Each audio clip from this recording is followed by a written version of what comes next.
আসসালামু আলাইকুম, সবাইকে স্বাগত জানাচ্ছি। আসলে যে বিষয়টা নিয়ে কথা বলবো, মুস্তাফিজ ইস্যু। পুরো বাংলাদেশে এখন নেট দুনিয়া ভাইরাল। ইন্ডিয়াতে এত বেশি মাতামাতি যদিও নেই, তবে ইন্ডিয়াতে বড় একটা ইফেক্ট পড়বে। বাংলাদেশে যে বিষয়টা নিয়ে আসলে কথা হচ্ছে, গতকালকে মেডেন ওভার পেয়ে গেছে, এই বিষয়টা সামনে নিয়ে এসে পুরনো স্মৃতি সব ভুলে যাচ্ছে।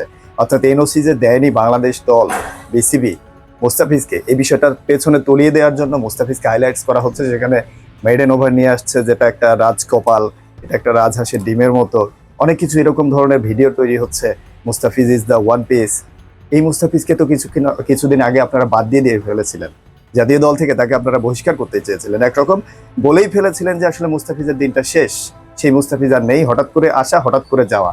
আসলে মুস্তাফিজরা না কখনো ফুরায় না, আপনারা তাদেরকে ফুরিয়ে যেতে দেন। আচ্ছা, এখানে এনওসিটা যে বিসিবি দেয়নি, এটার বিপক্ষে আপনারা কতজন কথা বলেছেন? আপনি বাংলাদেশের খেলোয়াড়, আপনি বাংলাদেশের দর্শক সমর্থক হিসেবে বাংলাদেশের খেলোয়াড়ের ভালো পারফরমেন্স চাইবেন, তার কাছ থেকে বাংলাদেশ দল একটা ভালো কিছু পাবে সেটা আশা করবেন, এটাই তো বাস্তব।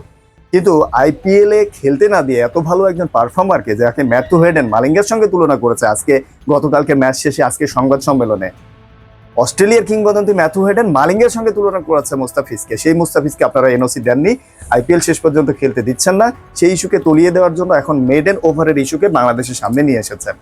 ইন্ডিয়ান টিমকে আপনাকে এত বোকা মনে হয়? তাদের মানুষগুলো, তাদের কোচিং স্টাফ প্যাটার্নকে এতটাই আপনার অসহায় মনে হয়? আপনাদের বুদ্ধি তারা বোঝে না। আপনি বলছেন যে তাকে 3 দিনে রেস্ট দেওয়া হয়েছে, জিম্বাবুয়ে সফরে প্রথম 3 দিন রাখিনি, পরবর্তী 2 ম্যাচের জন্য তাকে রাখা হবে। এই যে নানান ইস্যু দিয়ে ঢেকে দেওয়ার চেষ্টা করছেন যে আপনারা তার বিপক্ষে অন্যায় করেছেন। মুস্তাফিজ প্রথম দিকে যে 4টা পারফরমেন্স করেছিল 4টা ম্যাচে, পরবর্তী যে 2-3টা ম্যাচে পারফরমেন্স করতে পারেনি, এটা পুরোপুরি বিসিবির দোষ। আমি বলবো এটা আপনাদের দোষ। আপনি এনওসি দেননি, তার উপর প্রেশার ক্রিয়েট করেছেন, উল্টো তাকে বাংলাদেশে উড়িয়ে নিয়ে এসে যে ভিসা প্রসেসিং, এটা জাতীয় দায়িত্ব, এটা করতে হবে, এটা মেনে নিলাম। কিন্তু তাকে তো ওই মেসেজটা আপনার কখনোই দেওয়া উচিত হয়নি। চেন্নাই সুপার কিংস আপনাকে নিজে যখন চিঠি পাঠিয়েছে যে মুস্তাফিজের এনওসি বাড়ানো হোক, আপনার কি উচিত ছিল না তাকে এনওসিটা দিয়ে দেয়া? বরং তাকে আপনি না দেওয়ার কথা বলে তার উপর বাড়তি প্রেশার দিয়ে দিলেন, এবং তিনি বরাবর 2-3টা ম্যাচ পারফর্ম খারাপ করেছে। এরপরে আমি টিমের গোমরের কথা বলি।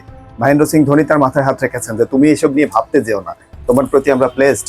চেন্নাই সুপার কিংসের কর্মকর্তারা তার সঙ্গে বসেছেন, কোচ কথা বলেছেন, সবাই কথা বলেছেন, তার উপর ব্লেসড। তিনি বলেছেন তোমাকে এনওসি দেয়নি, এটা নিয়ে তোমার পারফরমেন্সের উপর প্রভাব ফেলার কোনো দরকার নেই, তুমি তোমার মতো খেলে যাও। এরপরেই পরপর 2-3টা ম্যাচ খারাপ করার পরে আবারও কিন্তু ফিরে এসেছে মুস্তাফিজ, মেডেন ওভার পর্যন্ত নিয়েছে। আপনি মেডেন ওভারকে ইস্যু করলেন, কিন্তু মুস্তাফিজের ঘাড়ে হাত রেখেছে চেন্নাই সুপার কিংস, সেটার উপরে ইস্যুটা করলেন না। যত সমস্যা আপনাদেরকে ইন্ডিয়াকে নিয়ে, ইন্ডিয়া এই করলে দোষ, ওই করলে দোষ, কিন্তু মুস্তাফিজের সঙ্গে যে অন্যায়টা আপনারা করলেন, এটা নিয়ে কেউ কথা বললেন না। এই জায়গাগুলো থেকে বাংলাদেশের উচিত আসলে বেরিয়ে আসা। দর্শক সমর্থক অযথাই লাফায়, ছাগলের 3 নম্বর বাচ্চা রয়েছে না, এই ছাগলের 3 নম্বর বাচ্চার মতো লাফানোর অধ্যায়টা শেষ। আপনি একটু বুঝে কথা বলুন, একটু সেন্সে ফিরুন যে আসলে কোনটা প্রয়োজন, কোনটা প্রয়োজন না। যেভাবে চলছে বাংলাদেশের আইপিএল এ আর কোনো প্লেয়ার আমার মনে হয় নেবেন, ভবিষ্যতে আইপিএল এর কোনো প্লেয়ার নেবে না। বাংলাদেশে আইপিএল এর যে একটা জম্পেশ আয়োজন চলে, একটা জম্পেশ অধ্যায় চলে, প্রতিদিন সন্ধ্যার সময় টেলিভিশনের সামনে বসে যাওয়া, সবার সঙ্গে মজা করে খুনসুটি করা, এই জিনিসগুলো একসময় উঠে যাবে। কারণ বাংলাদেশের প্লেয়ার চেন্নাইতে রয়েছে জন্য চেন্নাইয়ের ফলোয়ার কিন্তু বাংলাদেশিদের অনেক বেড়ে গেছে। বাংলাদেশি সমর্থকদের সঙ্গে যে অন্যায় করছে সেটা আপনি পাবেন। টিম ইন্ডিয়া এটা নিয়ে মাথা ঘামায় না। আপনার মুস্তাফিজ খেললেই কি বা না খেললেই কি, বাংলাদেশি কোনো প্লেয়ার খেললেই কি বা না খেললেই কি, বিশ্বের সবচাইতে বড় বড় তারকা এখানে খেলার জন্য মুখে থাকে। সো বাংলাদেশের প্লেয়ারদেরকে নিয়ে তাদের চিন্তা করার সুযোগ নেই, কিন্তু তাদের চিন্তাটা বাংলাদেশের যে সমস্ত সমর্থকরা খেলা দেখে তাদেরকে নিয়ে। যে বাংলাদেশের কোনো প্লেয়ার যদি যায়, তারা দেখেছে যে যখন কলকাতায় সাকিব খেললো, মাশরাফি, আশরাফুলরা খেলেছে, তখন তাদের যে একটা হাইট লেভেল বৃদ্ধি পেয়েছে, অর্থাৎ তাদের ফলোয়ার্সের সংখ্যা যেভাবে বৃদ্ধি পেয়েছে, বাঙালিরা সেই সমস্ত দলটাকে অনেক বেশি উপরে তুলে নিয়ে গেছে। লাস্ট মুস্তাফিজ চেন্নাইতে খেলার জন্য চেন্নাইয়ের সমর্থক গোষ্ঠী বাংলাদেশ থেকে বেড়ে গেছে। সো বাংলাদেশের কোনো প্লেয়ার থাকলে বাংলাদেশের সমর্থকরাই আসলে খেলাটা দেখে মজা পায় বেশি, ওই দলের প্রতি সাপোর্টটা অটোমেটিক বেড়ে যায়। নিজের দেশের একটা কুকুরকেও বাইরে দেখতে খুব ভালো লাগে, আর সেখানে বাংলাদেশের একটা রত্ন মুস্তাফিজ একমাত্র প্রতিনিধিত্ব করছে অন্য দেশে, তার জন্য তো বুকটা গর্বে ভরে যাওয়া উচিত, তাকে সকল সুবিধা দিয়ে দেওয়া উচিত। যে বিশ্বের সবচেয়ে বড় ফ্র্যাঞ্চাইজি টুর্নামেন্টে সবচাইতে সফল বোলার তিনি, এটা নিয়ে তাকে উৎসাহ দেন না। আপনি তাকে এনওসি দেবেন না, নানান প্রেশার দিয়ে তার পারফরমেন্স খারাপ করে দিলেন। আমরা মূর্খ বাঙালি, আমরা একটু বুঝতে শিখি, যদিও আমাদের এটা বাঙালিদের দোষ না, এটা আমাদের আবেগের সমস্যা। আবেগ কন্ট্রোল করি, অন্যায়কে অন্যায় বলি, সঠিককে সঠিক বলি, দেখবেন সবকিছুর প্রত্যাবর্তন ঘটেছে। ইন্ডিয়ার মানুষটা এটা নিয়ে মাথা ব্যথা নেই, বিশ্বাস করুন।